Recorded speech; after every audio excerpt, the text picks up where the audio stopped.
Bueno, y la polémica por la designación de autoridades del gobierno de Bachelet sigue, y después de la ola de cuestionamientos a varios gobernadores y al superintendente del medio ambiente, desde el Ejecutivo respondieron que los antecedentes serán evaluados una vez que sean recibidos.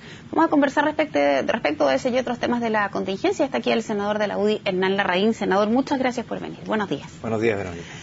¿A qué atribuye usted, senador, en todos estos días que ha pasado a lo que ocurre con la designación de los gobernadores, pero particularmente por los antecedentes que a lo menos estos 5 gobernadores competen y que los han puesto en cuestionamiento? Mire, la presidenta Bachelet decía a propósito de los cuestionamientos que han tenido sus propuestas de nominaciones, los subsecretarios y ahora los intendentes y gobernadores, a que ha cambiado el cuadro que ella tuvo hace 8 años atrás. Es decir, en poco tiempo se ha producido un cambio muy fuerte. Y yo creo que eso se debe a que la transparencia ha entrado muy fuerte en nuestro país. Se aprobó una ley de transparencia que empezó a regir el año 2009 y está produciendo un cambio cultural. La gente quiere saber ahora todo.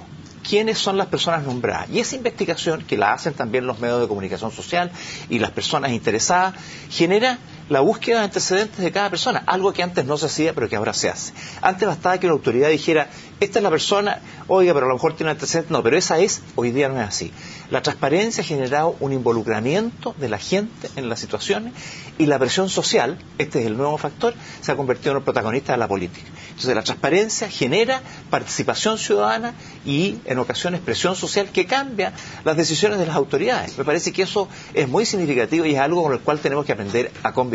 Senador, eso es lo que dice en relación con la transparencia, pero cuando se va a designar a una persona, hay equipos que debieran chequear, más allá, supongamos, me voy a poner en el peor de los casos, que no hubiese tanta transparencia. Igual es labor de un equipo chequear que la persona que va a ir a un cargo, sea cual sea este, tenga sus antecedentes limpios, no tenga ningún conflicto de interés, es decir, tenga las competencias y su hoja de vida política incluso absolutamente limpia.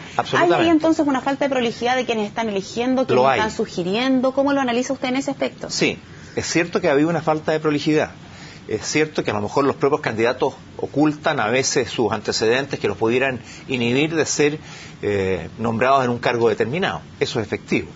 Pero también hay situaciones que son como contradictorias. Por ejemplo. Por ejemplo, el caso de quien iba a ser nombrada subsecretaria de las Fuerzas Armadas. Ya había sido subsecretaria, con los mismos antecedentes, y no tuvo, durante el ejercicio de su cargo, aparentemente ningún conflicto de interés. Entonces, hay ciertos antecedentes que no necesariamente son falta de prolijidad. Por eso que es discutible. Pero en realidad, eso se hace. Yo recuerdo, mi señora fue ministra del presidente Piñera, y cuando la propusieron, le enviaron un cuestionario muy completo, en que le preguntaban una cantidad de cosas que precisamente buscaban detectar algún antecedente que ella pudiera tener que fuera contraindicado para el cargo que iba a desempeñar. Eso me parece que es prolijidad. No sé si se habrá hecho en forma similar en este gobierno, pero creo que hay que preocuparse mucho de asegurarse que las personas tengan sus antecedentes, no solamente éticos, desde luego, pero también legales, reglamentarios o de historial administrativo, completamente despejado para no ser cuestionado en el ejercicio de su mandato, porque pierde autoridad y se debilita en su función. ¿Y qué salida ve usted para este complejo escenario? ¿Qué debiera hacer esta administración, por una parte, para resolver el entuerto político que se les ha provocado del cuestionamiento a una autoridad, pero al mismo tiempo de poder resolver la serie de problemas que tienen hoy día los gobernadores que hemos estado mencionando? Bueno, yo creo que van a tener que tomar decisiones rápidas. Hay una gobernadora que tiene un puntaje de ficha social de indigente, está recibiendo una pensión como indigente. Me parece que es completamente absurdo porque no es una persona indigente. Hay un abuso aparente de ella, no sé con qué complicidad, que me parece que no puede mantenerse en el cargo. Y yo espero que en eso, como lo han hecho, han sido en eso bastante claros cuando han cometido errores, de corregirlo. Hay 4 subsecretarios que fueron nominados y que no pudieron ser nombrados. Bueno, tendrán que hacer lo propio con los gobernadores, así los hayan nombrado. ¿Senador? Proceder lo antes posible para terminar una historia que no ha sido feliz. ¿Y qué reflexionaste cuando estas mismas situaciones que hoy día está viviendo el gobierno de la administración de la presidenta Bachelet fue algo que le criticó cuando se instaló el expresidente Piñera, donde también hubo problemas, también con un intendente que había trabajado en unas empresas ligadas a la construcción, etcétera, etcétera. Hoy día pareciera ser que se repite el mismo cuadro que se criticó en el pasado, y uno se pregunta si esto va a seguir ocurriendo también en el futuro. ¿Es algo propio de la instalación de un gobierno? Bueno, ese caso del intendente que fue nombrado ministro duró un día y medio. Correcto. Un día y medio. Es decir, mientras antes se resuelva mejor, porque pueden ocurrir casos. Yo pienso que esto es una pedagogía para todo, de cómo se tienen que hacer los nombramientos. Porque, como ha dicho la presidenta Bachelet, eso lo comparto con ella, hoy día el nivel de exigibilidad es total. El escrutinio que se hace es con lupa, y lo hace mucha gente, y por lo tanto los nombramientos tienen que ser impecables. Y personas que pueden haber sido en el pasado aptas o susceptibles de ser nombradas, hoy día ya no lo son. Eso exige una mayor prolijidad en esos nombramientos, y cuando se cometen un error, la mayor rapidez para corregirlo, de manera de que no se plantee ahí un conflicto indefinido y debilite el funcionamiento del gobierno. Senador, donde también va a haber lupa es en la agenda legislativa, en cómo se van a ir cumpliendo estas promesas, sobre todo en aquellas que han sido establecidas para los 100 primeros días. Ayer y los últimos días hemos visto cómo ha habido anuncios, por ejemplo, respecto de poner como un tope el 31 de marzo para efectos de llevar al Congreso la reforma tributaria, la urgencia del acuerdo bien pareja, la ley Monsanto, es decir, en un corto plazo se ha hecho anuncio respecto de lo que va a hacer. ¿Cómo ha visto usted esa reacción del gobierno y cuál es el piso que existe en el Congreso, más allá de las mayorías? ¿Cómo ha sido recibido estos anuncios que ha hecho el gobierno?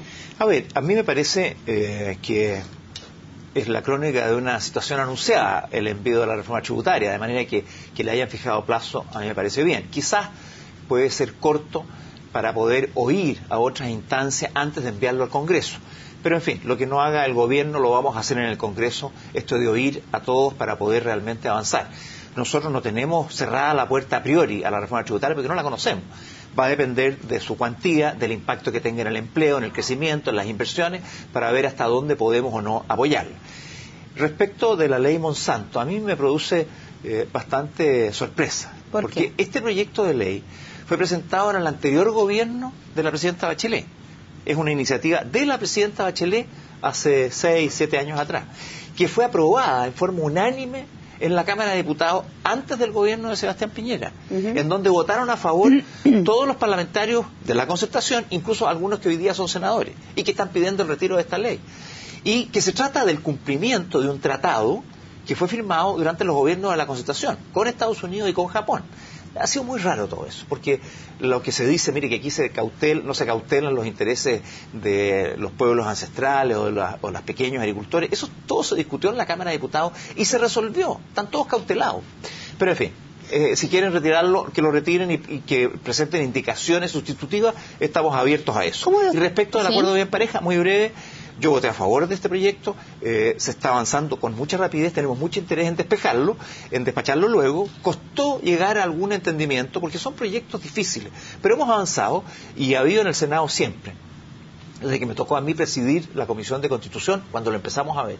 Luego, bajo la presidencia de Patricio Walker, quien recién estaba hablando, ha habido siempre la voluntad en el Senado de avanzar. Y si no hemos avanzado más rápido, es porque han habido otros problemas que se nos han atravesado en la tabla, en las materias a despachar, no por falta de voluntad en resolver este tema. Así que bienvenida esta urgencia para la ABP. ¿Y cómo está conformado el mapa político hoy día en el legislativo? ¿Usted tiene temor respecto de esto que se ha comentado, que es que hoy día la coalición de gobierno de paz está aplanadora? Hay incluso algunos parlamentarios de la misma nueva mayoría que dicen, mire, yo no quiero ser un parlamentario buzón, a mí me interesa debatir las cosas. Por lo tanto, desde ese punto de vista, y ustedes hoy como oposición, ¿tienen temor de que exista esta aplanadora que llegue y arrase? Siempre hay un temor porque, si bien hay gente muy responsable y razonable, le oía el otro día en una entrevista a Isabel Allende, la actual presidenta del Senado, que ellos querían también participar en el debate de los proyectos que enviara el gobierno, y que el Senado era un lugar de acuerdo y no un lugar buzón. Y me parece que esa es la lógica. Hay algunos que tienen la tentación de pasar la aplanadora, hay un riesgo ahí. ¿Son muchos? Pero no sé qué fuerza tengan además, pero yo la verdad es que creo que por más que los gobiernos quieran imponer las cosas con rapidez para sacar adelante sus proyectos, la fuerza de las ideas, la fuerza del debate es muy importante. En esa yo creo. Y además, porque nosotros no tenemos una disposición, le decía a propósito de la reforma tributaria, nosotros no, yo por lo menos, y creo que el grueso de la alianza o de la oposición en general, no va a decir no a priori, sino que va a decir, a ver, veamos. Y vamos a poder decir, mire, ¿sabe? Si ustedes hacen esto, va a tener consecuencias negativas. ¿Por qué no lo hacemos así? O de esta otra manera. Y esto, en lugar de reducirlo de esta forma, ¿por qué no lo reducimos de esta otra? En fin, hay un debate que se puede hacer, uno puede mejorar los proyectos de ley y puede llegar a acuerdos. Además, porque también nosotros advertimos que al interior de la nueva mayoría hay posiciones distintas. En algunas materias van a estar alineados en forma más completa, pero en otras van a estar muy divididos. ¿Como para peligrar la aprobación de proyectos que son emblemáticos? Como para tener gobierno? Nosotros una capacidad de influir mayor, para poder influir en una dirección y poder llegar a acuerdos. Porque ellos pueden no tener acuerdos en la totalidad, ya que en realidad, si nosotros sacamos a Michelle Bachelet, la nueva mayoría es un conglomerado de pensamientos muy distintos. Y la única que le puede dar gobernabilidad, y está por verse, es la fuerza política y electoral que tiene Michelle Bachelet. Senador, me queda la última pregunta en un tema que viene hoy también en parte de la prensa, no lo quiero dejar pasar. Respecto de la propuesta que se está estableciendo al interior de la UDI, respecto de revisar la doctrina del partido, de marcar algunos matices respecto de lo que ha estado establecido desde siempre. ¿Usted es partidario de esas modificaciones? Y si lo es, ¿en qué aspectos concretamente debiera haber una nueva reflexión?